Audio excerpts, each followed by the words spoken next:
문재인 정부의 주역 저 두 분 사이에 요즘 말싸움이 심화되고 있습니다. 추미애 전 장관이 임종석 전 실장 석고대죄하라 이렇게 얘기를 했더니 임종석 전 실장은 윤석열을 누가 키웠냐 이렇게 맞받아쳤거든요. 정권 교체 책임이 누구에게 있느냐 이 문제를 두고 지금 말싸움이 일어난 것 같은데 어떻게 보십니까? 두 분이 같이 키웠죠. 같이 키웠습니까? 네. 예. 공범입니까? 그러니까, 네.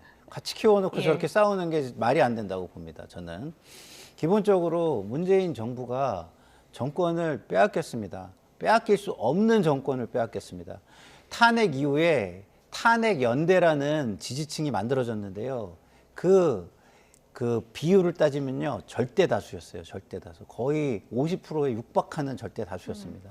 근데 그거를 무너뜨린 게 문재인 정부의 어쨌든 잘못한 부분들입니다. 국민들이 생각할 때, 본인들이 생각할 때는 잘못한 게 없다고 느낄지 모르지만 어쨌든 국민들의 인식 속에서는 잘못했다라고 생각되는 그 부분 때문에 그렇게 된 거예요. 근데 다 책임져야 되는 분들이 나와서 서로 내탁 공방을 하면서 내가 다시 하는 명분으로 다른 사람의 잘못함이 더 잘못했다라는 걸 지적한다? 국민들이 그걸 어떻게 이해를 하겠습니까? 저분들이 책임지고 물러나 주셔야 그 다음에 책임질 사람들도 책임을 져주는 겁니다.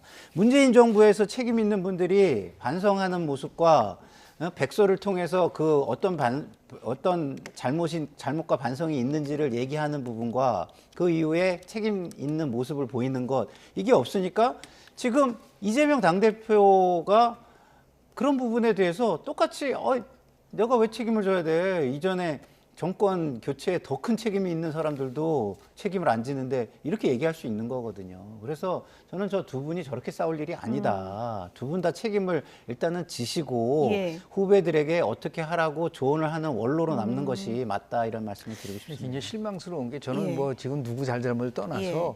결국은 친명이 비명을 치고 마지막 단계로 친문을 공격하는 거를 친명으로 하지 않고 차도살인하는 전략이라고 좀 봐요. 차도살인. 그러니까 결국 남의 칼을 빌려서 결국 공격하는 건데 추미애 장관을 빌어서 친문을 공격하는 거로 볼 수가 있는 부분이 굉장히 잘못된 전략이다. 그런 의미에서 지금 말씀하신 것처럼 모두 다 책임지는 모습을 보여줘야 되는데 글쎄요. 그래서 한때는 이런 말이 있었어요. 보수 계층에서는 조국 추미애 참 고마운 분이시다.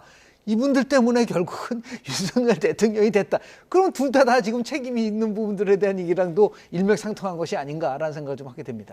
문재인 정부 시절 초대 정무수석이었던 전병헌 전 의원이 탈당을 선언했습니다. 지금 친명계에서 친문 쪽 출마 막아야 된다 이런 목소리 속에 이런 움직임이 있다 보니까 또 친문과 친명이 또 결별로 가는 거 아니냐 이런 또 시각도 있거든요. 그러니까 이게 그렇게 갈 거였으면 좀 일찍 움직이셔야죠. 그동안은 이재명 당대표 옹호를 그렇게 하시다가 움직이면 결국은 내가 할 거 못하니까 움직인다라는 쪽으로 더 국민 인식이 강화될 수밖에 없는 거 아니겠습니까? 명분이 없다는 의미입니다. 예. 그래서 전병훈 의원이 그 전에 방송에 나와가지고 하신 발언들을 한번 뽑아보시고 그거와 좀 일관성을 유지하는 상태에서 비판을 하셨으면 좋겠다 이런 말씀을 드리고 싶습니다. 임종석 전 실장 전략공천 지역구잖아요. 지금 나가겠다고 한 데가 거기에 이제 공천을 주느냐 마느냐가 리트머스 시험지가 될 것 같은데 어떻게 예상을 하십니까? 저는 그게 리트머스 시험지가 돼서는 안 된다고 돼서는 보는 안 거죠. 된다. 예. 왜냐하면 어떻게 임종석 그 전 실장이 그 리트머스 시험지가 됩니까? 아까도 얘기했지만 그분은 책임이 있는 분이니까 그 책임을 져야 되고요.